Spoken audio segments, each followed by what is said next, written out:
Saluhan mo naman ng kumain. Nakakalungkot kumain mag-isa eh.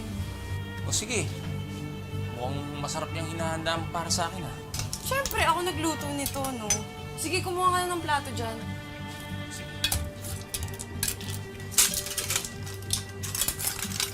Ito na, okay na dito. Muna ako ha. Ako, pag natikman mo ito, makakalimutan mo yung pangalan. Talaga? Specialty ko yan, ah. Ginataang. Parang nakakatakam nga yung ginataang susumo ha.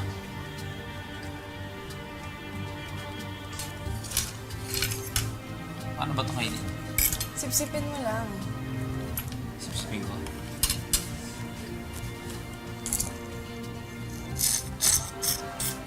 Ano naman lumabas eh? Diba yan? Di ka naman marunong sumipsip eh. Tatingnan mo, ha?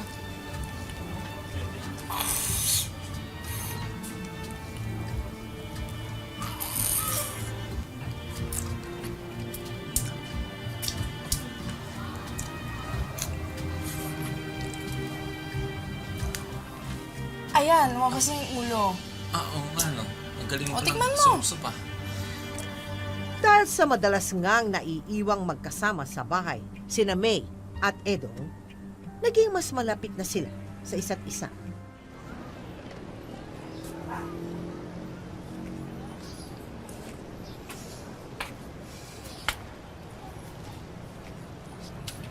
Oh! Maliligo ka rin? Maliligo ka. Sige, mauna. Sige. Paula ka na. Ladies first.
Uy, Edong, nandiyan ka pa pala.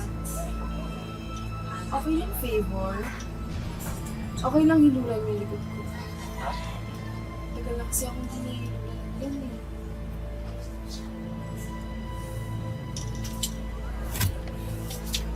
Sigurado ka ba?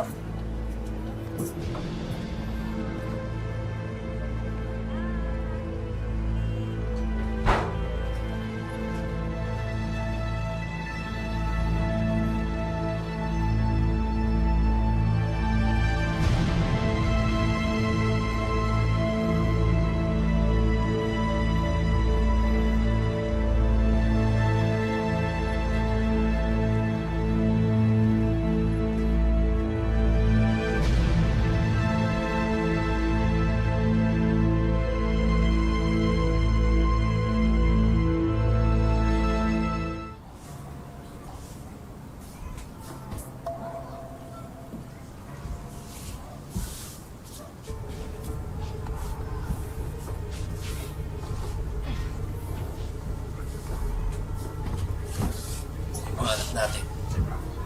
Pwede tayo magkaroon.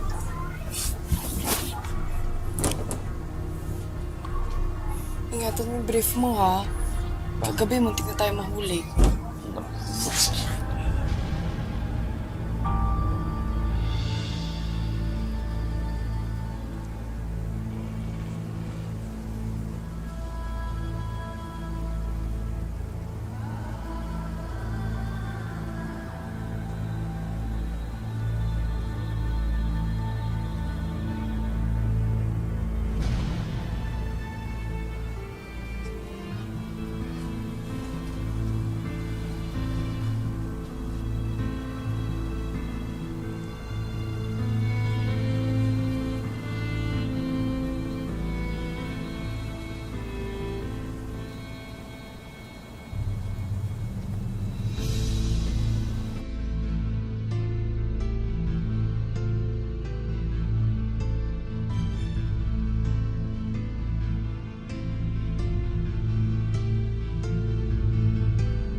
Manloloko ka! Lumayas ka dito! Lumayas ka dito! At huwag ka nang babalik dito! Kung natatanggal ako ng pakpak at gigilitan ko yung ibon mo! Alis! Alis! Alis! Alis!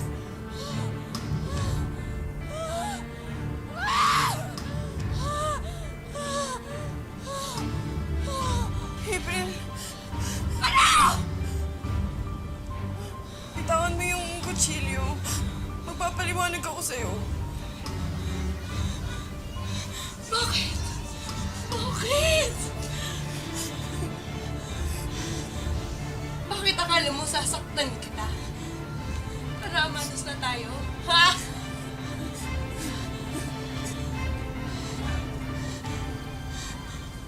Ate, sa totoo lang hindi ko na alam kung anong parusa at pananakit ang gagawin ko sa'yo. Para lang makaganti ako sa sakit na ginawa mo sa akin!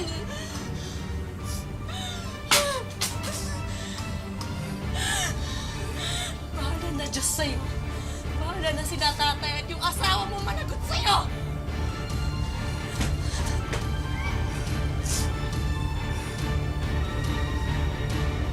Sabi mo.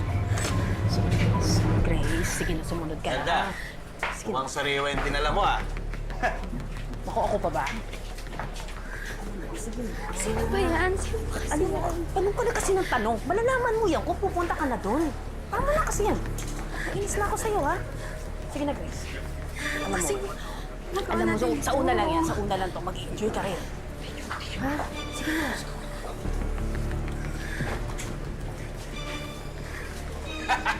Gusto ko itong tilapia ito, ha? Sariwa, oh! Kuya, bitawan mo nga ako! Hindi nga ako tilapia, di ba?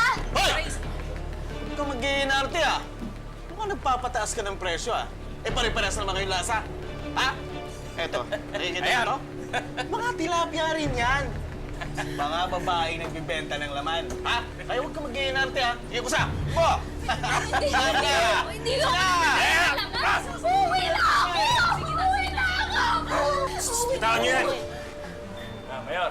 Ayan, ayan siya na. Panalo to, ha? Kunin na. Kuya, wag mo! Wag mo, Melda! Melda, parang ako! Sige na, sumunod ka. Simula ngayon, ha? Wala nang titikin sa tilapia ito.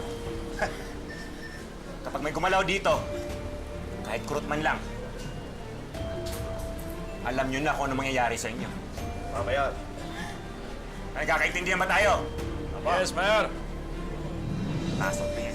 Sige na, pumasok ka na. Alam mo, huwag ka na kasi mapag-coordinate. Kasi alam kung ganyan ka parate. Grace, sumunod ka na.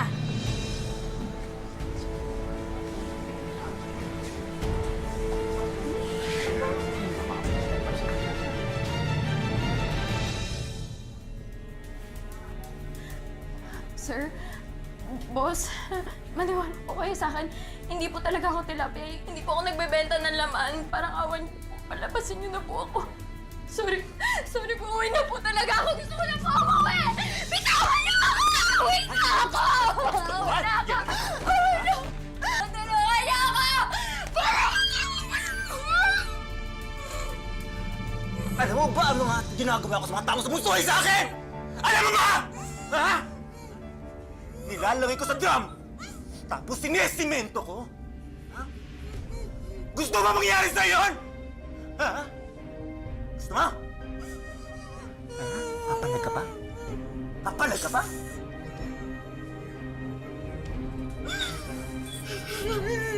Papalag ka pa? Ayan. Ang bait ka naman pala.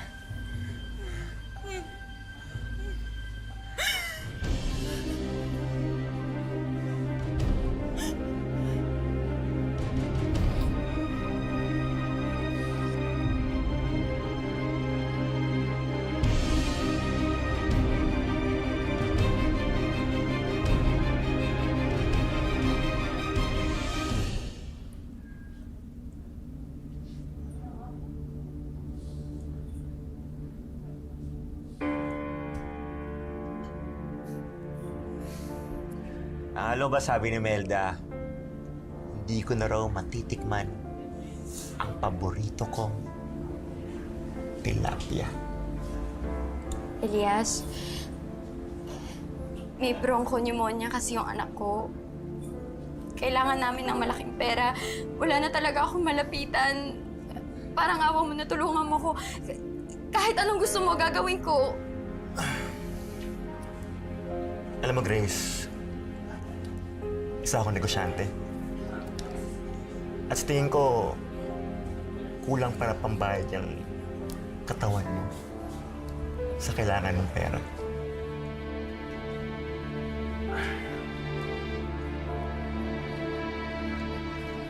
Pero may proposisyon ako sa'yo. Dahil marami akong negosyo. Nandito ako sa loob. Kailangan ko ng mata sa labas. Klaseng trabaho ba yung sinasabi mo? Simple lang. Bukod na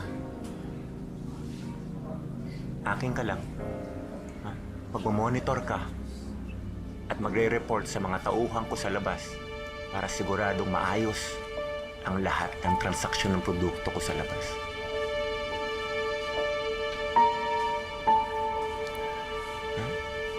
Sige.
Madam Salim, can I pay you in different things instead? I can be your helper. I can cook for you. Laundry also. I can do everything. I can clean your house. Gagawin ko lahat, madam. I can do everything. But not this. Don't you dare back out from what we agreed on. I saw your passport and I know you're illegally staying in Saudi. One call away. Zemotawa will be at my doorstep. So, you choose. Spend the night with me or in jail.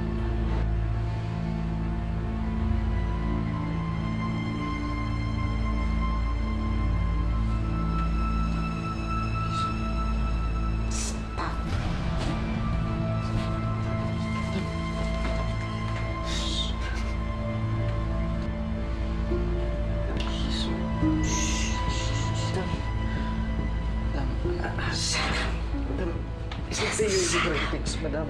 Madam, please. Not this, madam. Madam, please give me a chance, madam. Madam, please give me a chance. Give me a chance. Stop! Stop! Look at me! I said, stop.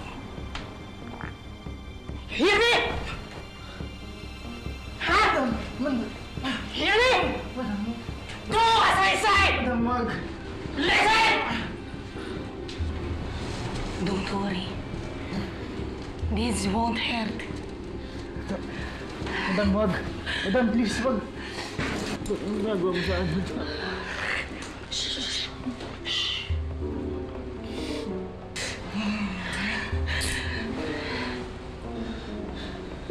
You're such a good boy. You're such a good boy.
Nangyayari niyan, magagalit sila sa akin. Magagalit ang lola mo, anak. Lalo na ang mama mo. Pag nagalit sila sa akin, alam mo, maghihiwalay kaming dalawa. At kapag naghiwalay kaming dalawa, wala na tayong buong pamilya. Gusto mo bang mangyari sa papa mo yun? Malulungkot ako? Ikaw din? Kasi ganito. Anong gusto mo? Magalit ang papa sa'yo. Sumama ang loob sa'yo. Di ba? O papayag ka na lang na lampingin na lang kita. Nang paulit-ulit. Dahil ikaw ang papa's girl. Gusto mo yun? Hindi na yun, ha? Okay? Mahal ka ng papa, ha?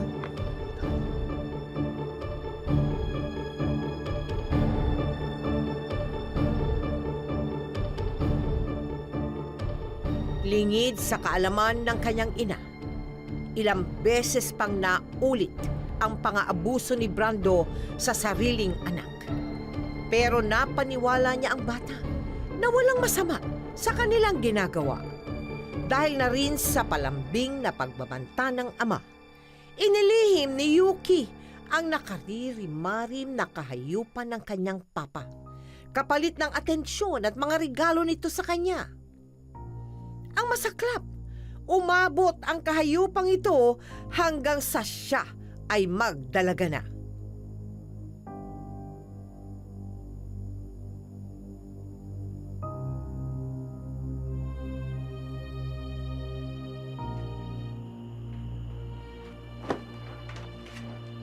Tandaan mo, anak. Kinakailangan mo sundin lahat ng gusto ni Papa para hindi ako magalit sa'yo.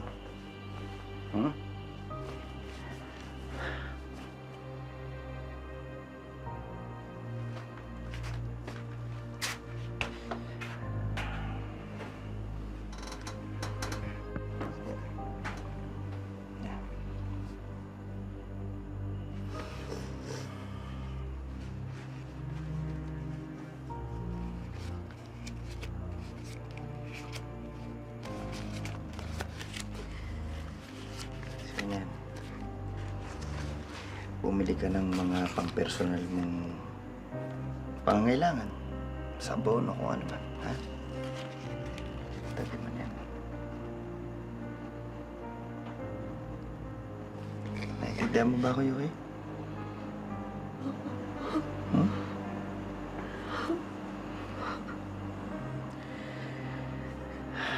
Alam mo, anak. Alam mo naman sigurong sakripisyo na kailangan mong gawin yan para laging maayos ang pagsasama namin ng mama mo. Hindi ba? Para hindi maapektuhan ang pamilya natin.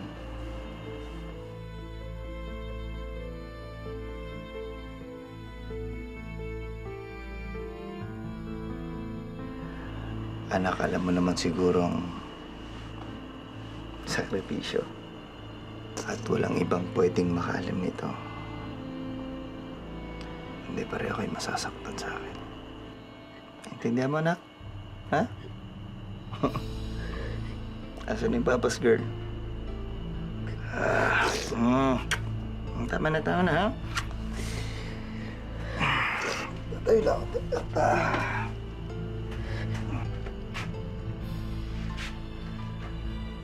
Tandaan mo, anak. Mahal na mahal kita. Akin ka lang.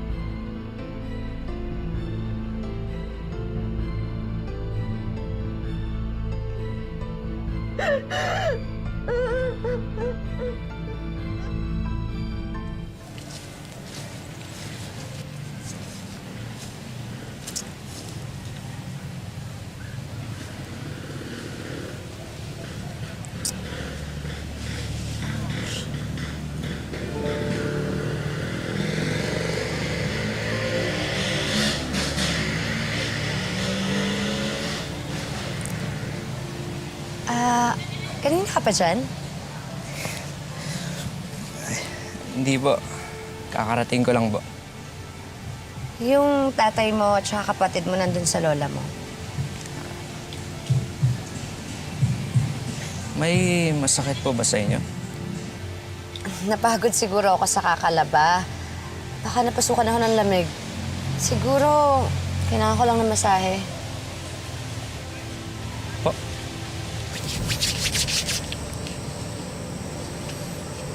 Pong, madalas mo pa rin bang naaalala yung nanay mo?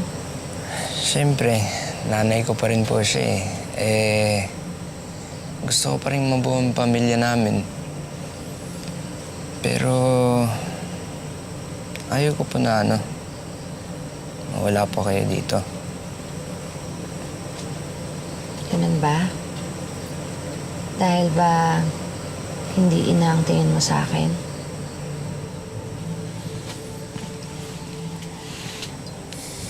Akala mo ba hindi ko napapansin yung mga sulyap mo sa akin? Hindi ako manhid, Pong.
Noah?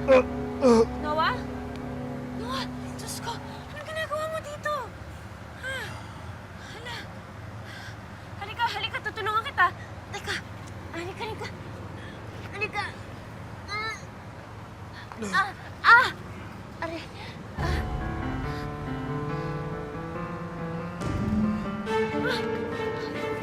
Noah! Ano ba? Noah! Ano ba?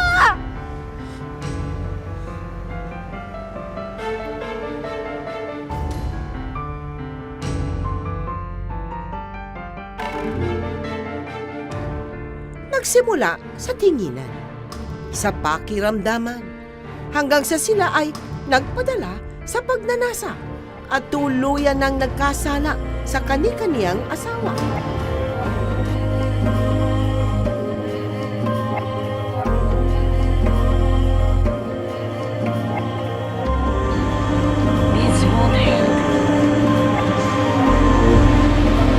Papayag ka na lang na lampingin na lang